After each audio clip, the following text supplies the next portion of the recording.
this is from Math 6, Quarter 2, Week 2 na lesson, and it's all about types of proportion. Right? We have three types of proportion. You have direct proportion, inverse proportion, and partitive proportion. Direct proportion says that as one quantity increases, the other quantity also increases and vice versa. Ibig sabihin, yung dalawang value, okay, parehong mag-increase or parehong mag-decrease. In inverse proportion, baligtad. As one quantity increases, the other quantity decreases and vice versa. So, ibig sabihin, yung one value ay i-increase, yung pangalawang value ay mag-decrease. Pwede rin ang unang value ay mag-decrease, ang pangalawang value ay mag-increase. Yun yung ibig sabihin ng vice versa. Now, partitive from the word part. So, a part or parts of a whole. So, a whole is divided into proportional parts. Alright, now let's start with direct proportion. Example, if 6 workers can weave 15 baskets, how many baskets can 8 workers weave? So, kung 6 ang workers, kaya nila ang 15 baskets. Kung 8 workers na, 15 baskets pa rin ba? Di ba dadami na yon? So, ito yung ibig sabihin ng direct proportion. Okay?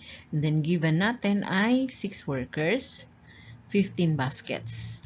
So, 8 workers, and baskets kasi hindi pa natin alam, di ba? So, solve pa natin. So, since 8 na ang workers, sigurado, dadami ang baskets na magagawa. So, ito na yung parehong tataas. Kaya siya direct dahil parehong lalaki ang numbers or tataas yung numbers.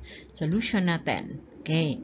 So, since this is a direct proportion, gagamitin natin yung yung ratio, okay, which is 6:15, and gamitin natin yung fraction form. So, 6/15, okay, is equal to 8/n. Okay? Kasi yun yung mag-partner, di ba? And then, cross multiplication, we have 6 times n is equal to 8 times 15. So, 6 times n is 6n, and 8 times 15 is 120. Para mawala yung katabi ng n, which is 6, divide natin with 6. Okay? Divide natin with 6. So, 6/6 is 1. Wala na yun, di ba? So, cancel na yan. Okay? N na lang ang matira dito. And 120 divided by 6, that is 20. So, ibig sabihin, kung 8 workers, 20 baskets na ang magagawa nila kasi mas maraming gumawa, di ba? Now, sa inverse proportion, pwede rin itong tawagin as indirect proportion, ha? So, ang ating problem dito is, if 6 workers can weave 15 baskets in 4 days, how long will it take for 8 workers to weave the same 15 baskets? So, given we have, again, 6 workers, gagawin nila ay 15 baskets in 4 days. Okay. Kung 8 workers na ang gagawa, kaya lang parehong 15 baskets ang gagawin. Okay. 4 days pa rin ba? O di ba mas lalong bibilis? Dapat liliit yung number of days dyan. So, yun yung isosolve natin. So, we will make it n muna. Okay? So, ibig sabihin nun, ito ay dumami, yung number of workers natin ay dumami, so nag-increase yan. Pero, yung number of days natin ay magdi-decrease dahil mas mabilis nang gawin ng 8 workers ang 15 baskets. So, ito yung bababa. So, yun yung ibig sabihin ng inverse proportion. Yung isang number ay tataas, yung pangalawang value ay bababa. And, meron siyang pangatlong factor na hindi nagbabago. So, sa problem na ito, ang hindi nagbabago ay yung 15 baskets. Okay? So, 15 baskets pa rin ang gagawin, kaya lang dumami yung workers, di mas lalong mabilis na. Diba? So, hindi na to 4 days, hindi dapat aabot ng 4 days. So, solution natin, baligtad. So, imbis na mag 6 over 15 or 6 over 4, kasi ito na yung mag-partner, hindi na natin yan gawin as 6 over 4. Diretso mo na yan, times mo na yan. So, 6 times 4 equals 8 times n. Okay? So, 6 times 4 is equal to 24. This is 8n. Para mawala yung 8, divide natin by 8. Divide by 8. So, cancel yung 8. So, n therefore is equal to 3. So, ibig sabihin, kung 8 workers ang gagawa ng 15 baskets na ito, 3 days na lang nilang gagawin. So, di ba, bumaba yung number of days, umakyat dito yung number of workers. Yun yung ibig sabihin ng inverse proportion or sometimes called indirect proportion. So, this is division. This is multiplication. Yun yung kaibahan ng dalawa. Kasi 6 over 15, nagde-divide ka niyan eh. Fraction denotes division. So, ang pinakita dito is division. And then dito, dumiretso ka na ng multiplication. So, dito, 6 divided by 15, 6 times 4. Okay? Alright, the next one is partitive proportion. The problem here says the total weight of Aldrich, Charles, and Ronan is 120 kilograms. Their weights are in the ratio 2:1:3. What is the weight of each boy? So, given natin dito is total weight ng tatlo ay 120 kilograms. At ang ratio is 2:1:3. Ibig sabihin, 2 parts ang para kay Aldrich, 1 part ang para kay Charles, 3 parts ang para kay Ronan. So, paano natin i-solve? Okay, solution 1, gamit tayo ng block method. Ano ibig sabihin ng blocks? Block method, gamit tayo ng blocks. Squares or rectangles. Yun yung ibig sabihin ng block. Okay? So, bibilangin natin ilang parts meron. Okay? So, we have the total parts ay 2 plus 1 plus 3 and that is 6 parts. Kasi 2 parts ang kay Aldrich again, 1 part kay Charles, and 3 parts kay Ronan. So, total of 6 parts. So, gawa tayo ng 6 na blocks. 2, 3, 4, 5, 6. At ang sabi, yung 6 na parts na ito ay nagtotal ng 120. Diba? So, yung 120, hatiin natin sa 6. So, 120 divided by 6. This is 20. So, bawat parte ay may 20, 20, 20, 20, 20. Diba? And then, yan, dalawang parts ang para kay Aldrich. Okay? And then, isang part ay para kay Charles.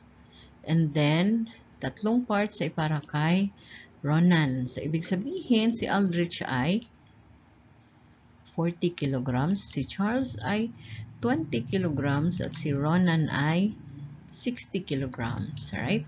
So, yung solution 2 natin, kukuhanin natin ang value ng isang part. So, i-ano natin to as n, okay? So, we will represent the part or one part, ito yung one part na to with n. So, kung n yan, edi 2 parts, edi 2n. 1 part, 1n, 3 parts is 3n. So, i-add mo lang yan. So, 2n plus 1n plus 3n and that is 120. And, pag i-add mo tong tatlo, okay, dito sa baba ang sagot niyan. So, this is now 2 plus 1, 3 plus 3, that is 6. So, 6n equals 120. Okay? And then, para mawala yung 6, divide natin by 6, divide by 6, and then cancel. So, n therefore is equal to 20. So, one part is 20. Pareho lang dito. Oh. So, one part is 20. So, yung 2 parts or 2n is 2 times 20. Diba? So, this is now 40 kilograms for Aldrich. Yung 1 part or n is 20 kilograms. And that is for Charles. And yung 3 parts is 3 times 20. And that is and that is 60 kilograms. And that is for Ronan. Right? Okay, now let's check this example. Cassie bought 3 ball pens for 50 pesos. How many ball pens can she buy for 100 pesos? So, anong klaseng proportion ito? Okay, so 3 ball pens, 50. Kung 100 na yung pera niya, ididadami yung ball pens na pwede niyang mabili. Diba? So, this is a direct proportion. Okay? So, given, we have 3 ball pens, 50 pesos. Okay? So, N ball pen, 100 pesos kasi hindi pa natin alam kung ilang ball pens, diba? So, solution, since this is a direct proportion, okay? So, this will be 3 over 50. Yun ang gamitin natin, ha? So, 3 over 50, yan, is equal to N over 100. And then, cross-multiply. So we have 50 times n is equal to 3 times 100. So this is now 50n equals 300. Para mawala yung 50 divided by 50 divided by 50. So kung ano yung katabi ng n, yun yung i-divide natin, ha? At kung ginawa sa kaliwa, gagawin sa kanan. So cancel na natin yung 50, n is equal to 6. And sagot natin dito is 6 ball pens kasi 100 pesos na, di ba? Alright.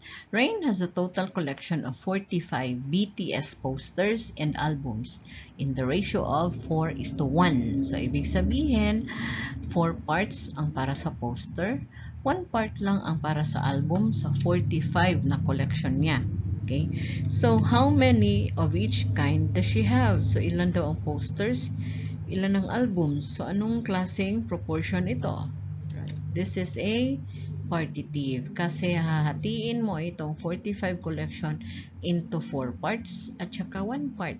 Hahanapin mo kung ilan ang poster, ilan ang albums. Diba? So, divide mo to into parts. So, let's have the given. We have 45 total collection of posters and albums. And then yung ratio is 4:1. Posters to albums. Okay? And then solution. So solution 1, gamit tayo ng, okay, this one. We will find the value of 1 part, which is n. So ginawa natin dito is tinabihan natin to ng n, di ba? 4 parts kasi n is the part, 1 part. So, 4 parts, 1 part. So, 4n plus n equals 45. Equate natin sa total. Tandaan ha, yung i-equate mo dito yung total. Usually ha, kung anong sinasabi dyan. So, 4n plus n is equal to 45. 4n plus n is 5. So, dito na yung sagot ng 4 at saka 1n. So, 5n equals 45. Para mawala yung 5, divide mo by 5, and then divide mo rin ang 5 dito. Diba? Then cancel, and therefore is equal to 9. So, sagot natin is 9 part. Ay, 9 in 1 part yan. Diba? So, ibig sabihin, yung 1 part dito ay album. So, she has 9 albums kasi 1 part lang yun sa album. 4 parts ang sa poster. So, 4 times n or 4n. So, that is 4 times 9. So, she has 36 posters. Right? And, using block method, okay? Sa block method, bibilangin ko ilang parts, diba? So, 4 plus 1, that is equal to 5 parts. And then, gawa tayo ng 5 blocks. So, 1, 2, 3, 4, 5. Kasi 5 parts lahat, diba? And then, this is equal to 45. So, dapat i-equate lagi sa total. So, 45. Ang 45, bibilangin natin or i-divide natin sa 5 blocks. So, this is now 45 divided by 5 and that is 9. So, 9 bawat isang block. Okay. So, 1 part which is for the album. Okay. And then, 4 parts ang para sa posters. So, meron siyang 9 albums, 36 posters. So, pareho lang. Diba? Pareho lang dito sa kabila. Okay, next problem. Trixie uses 3 cups of water for every pack of instant noodles. if she will cook 2 packs of instant noodles, how many cups of water is needed? So, 3 cups, 1 pack. Blank cups, N cups, 2 packs. Yun, di ba? So, ang proportion na ito is a direct proportion. Kasi, kung 2 pack ng noodles ang lulutuin mo, edi dadami dapat yung tubig mo, di ba? So, as the number of noodles increases, the number of cups of water dapat nag-increase din. Kaya, direct proportion. So, given natin dito is 3 cups of water, 1 pack of instant noodles. And then, N cups of water, 2 packs of instant noodles. So, solution. So, gawin natin dito, since this is direct proportion, 3/1. Yan. And then, N over 2. Diba? And then, cross-multiply, you have 1 times N and 3 times 2. Yan. So, mabilis lang to. 1 times N is just N and 3 times 2 is 6. So, kailangan mo ng 6 na cups of water. So, yun yung kailangan ni Trixie pala. 6 na cups of water dahil 2 instant noodles na ang kanyang lulutuin. Okay, next problem. It takes 3 water pipes 30 minutes to fill up a swimming pool. If only 2 water pipes are used, how long will it take to fill up the same pool? So, 3 water pipes, 30 minutes daw para mapuno ang isang swimming pool. Kung 2 water pipes na lang ang gagamitin, gaano na daw katagal para mapuno ang pool? So, anong klaseng problem ito or proportion ito?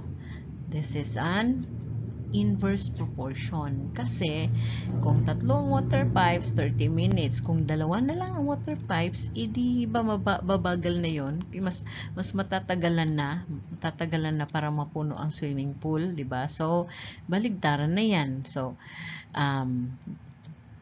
kumonte yung water pipes, tatagal yung pagpuno ng swimming pool, di ba? So, given natin dito is 3 water pipes, 30 minutes. At anong gagawin ng 3 water pipes in 30 minutes? Pupunuin ang swimming pool, di ba? Kaya lang, kung 2 water pipes na lang, ilang minutes na lang daw. So, ano yung hindi nagbabago dito? Okay, so yung hindi nagbabago dito ay yung swimming pool. Parehong swimming pool lang ang pupunuin, kaya lang 2 water pipes na lang. So, this is an inverse proportion. Ito bumaba.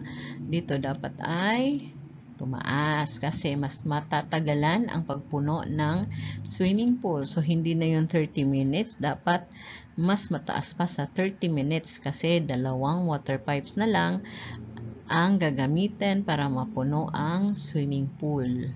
Okay? So, as one value decreases, the other value increases. Yun ang ibig sabihin ng inverse proportion.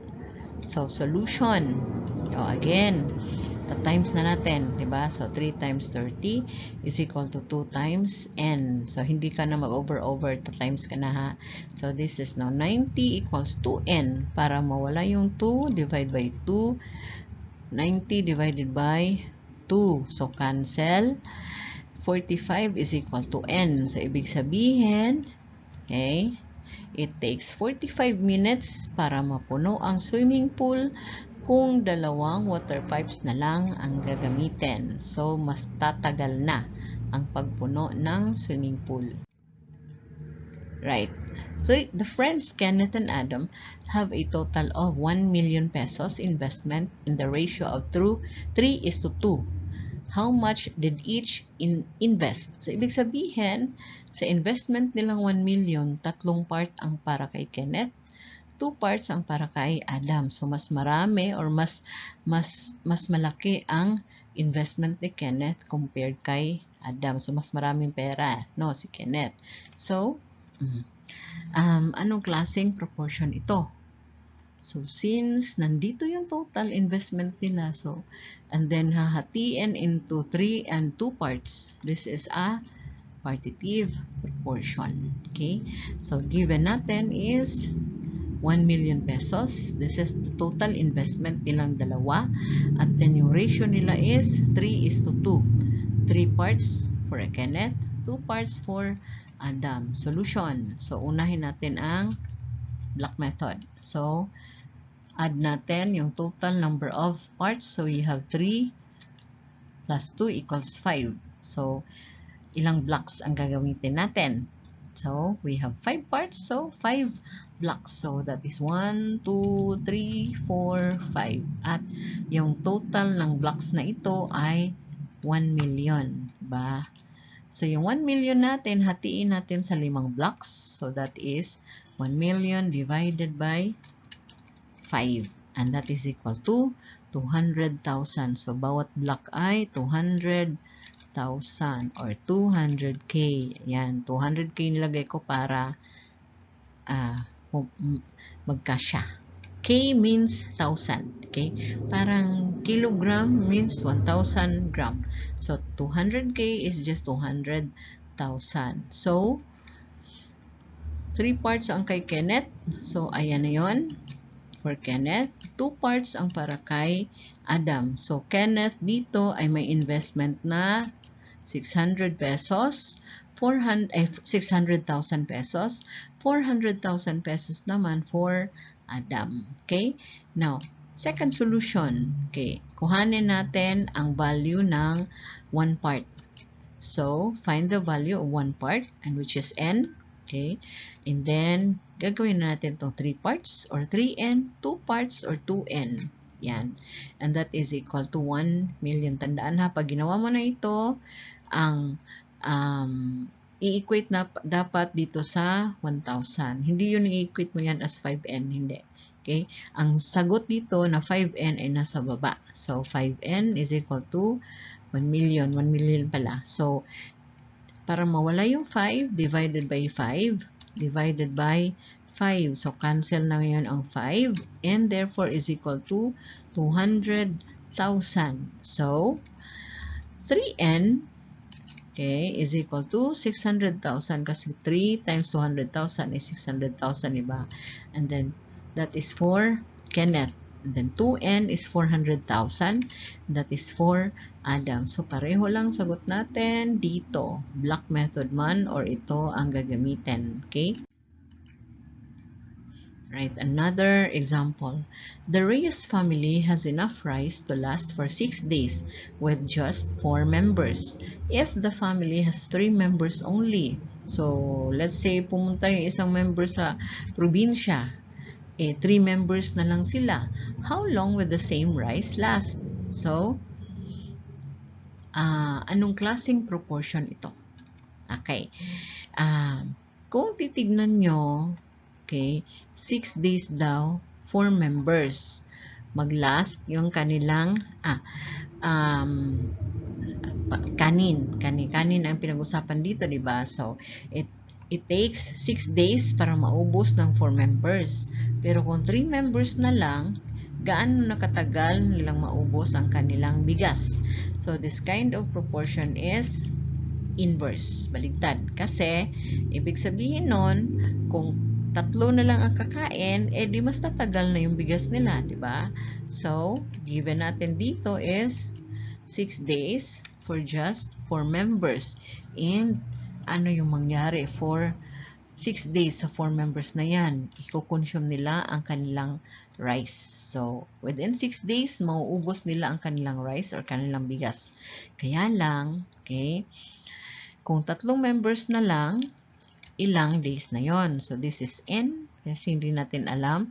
3 members pero the same rice ang pinag-usapan. So, ang hindi nagbabago dito is the rice. Yun yung ibig sabihin ko kanina na if it's an inverse proportion, merong pangatlong factor na hindi nagbabago. At hindi nagbabago dito ay yung rice. So, solution. So, ito pala. 4 members, 3 members, bumaba siya. So, 6 days dahil 3 na lang ang kakain, mas tatagal na ang kanilang bigas. So, ayun ang tataas yung number of days. So, baligtaran. So, since this is an inverse proportion baligtaran, for solution natin, ita-times na natin ito. Diba? Diretso na. So, 6 times 4, that is equal to n times 3. So, n times 3. So, this is now 24 equals 3n. And then, para mawala yung 3 divided by 3 divided by 3. Tandaan na, kung ginawa sa kanan, gagawin sa kaliwa. And then, cancel. 24 divided by 3, that is 8. So, 8 equals n. Therefore, kakasya yung bigas nila kung 3 lang kakain ng 8 araw. Okay? Right, let's have the next problem. We have Natalie wishes to paint her room. If she hires 4 painters, they will be able to finish painting the room in just a day. If she hires only 2 painters, how long will they finish painting the same room? So, ang gagawin dito is pipinturahan ang kanyang room ni Natalie. And kung 4 painters ang gagawa nun, okay, 1 araw lang. Kaya lang, kung 2 painters lang ang na-hire niya, okay, gaano katagal na ba pipinturahan ang kanyang room? Sa tingin nyo ba ay 1 araw pa rin? Hindi na, di ba? So, this kind of problem is an inverse proportion. Baligtad na to. 4 painters, 1 araw. Kung 2 painters, di dadami na yung araw, di ba? Kasi hindi nila kakayanin yan ng 1 araw. Okay? So, given natin dito, 4 painters, 1 day. Kasi a day. Sabihin ng a day, 1 araw. At anong gagawin nila? Painting of the room. Pipinturahan yung kwarto niya. And then, kung 2 painters lang, n, hindi natin alam yan, di ba? Kaya lang, the same painting of the room ang gagawin nila. So, yung hindi nagbabago dito is the painting of the room or the job. Okay? So, since this is an inverse proportion, multiply na natin to, di ba? Multiply na rin to. So, equate natin. Okay? So, again, bababa ito. Ito dapat ay tataas yung number of days. Okay? So, we have the solution. 4 times 1 is equal to 2 times n. Okay? Tandaan, multiply na natin ha. Diretso kasi inverse to eh. So, 4 times 1 is equal to 2 times n. And then 4 is equal to 2n. Divided by 2, divided by 2. So, cancel natin yung 2. 2 therefore is equal to n. Or ibig sabihin, kapag 2 painters, matatapos nila ng 2 araw. So, bumaba yung number of painters. Dadami yung number of days. So, 2 painters, 2 days. Right?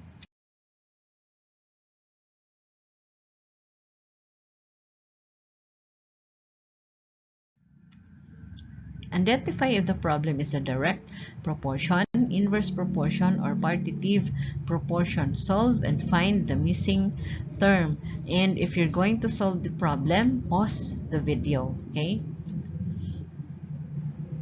Number 1. Jerick jogs 3 kilometers a day. How many kilometers will you jog in a week? Right? Okay, so this is a direct proportion, and the answer is 21 kilometers. Next. A class of 40 has a ratio of 5 girls to 3 boys. How many are girls? How many are boys? So this kind of proportion is partitive, and there are 25 girls, 15 boys. Next, John has a collection of 135 red, blue, and yellow marbles in the ratio of 2:3:4. How many of each color does he have?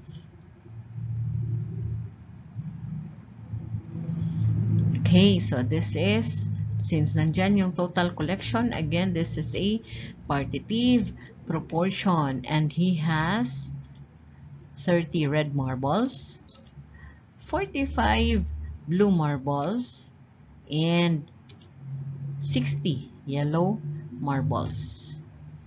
Next.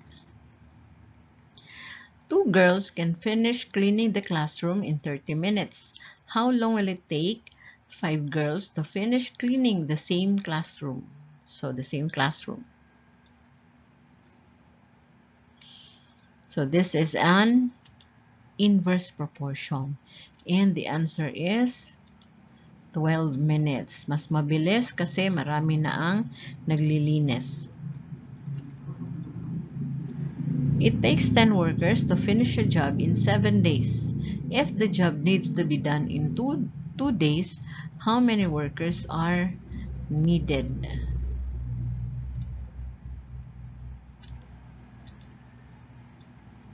This is an inverse proportion and the answer is 35 workers.